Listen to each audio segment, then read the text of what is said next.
Welkom by ons video oor die bestuur van werknemersverlof met behulp van Sage Business Cloud Payroll. Ons sal jou deur die proses van die hantering van verlofbesonderhede en transaksies lei en verseker dat maatskappybeleide en PSA-regulasies nagekom word. Aan toegang tot werknemersverlofrekords, navigeer na die werknemerprofiel afdeling en klik op die verlofoortjie.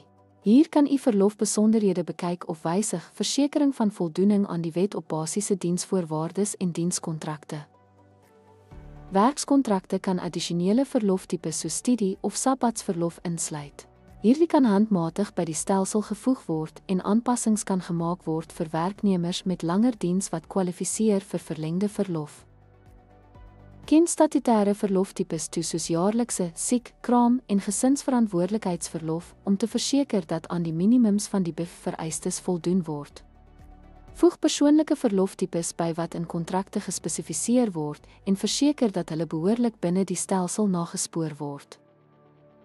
Sage Payroll bereken outomaties verlofsaldos gebaseer op regte en verlof wat geneem is.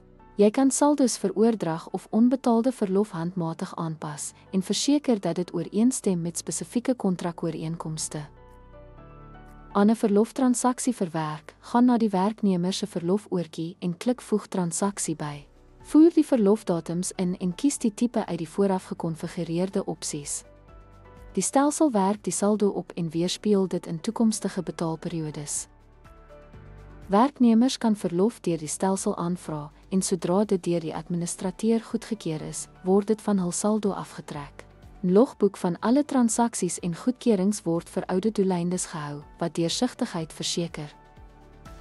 Doeltreffende bestuur van werknemersverlof in Sage Payroll verseker voldoening aan die PSA en akkommodeer kontraktuele bepalings. Deur verloftransaksies te stroomlyn verseker u akkurate salarisberekeninge. Dankie vir die kyk en gelukkige bestuur.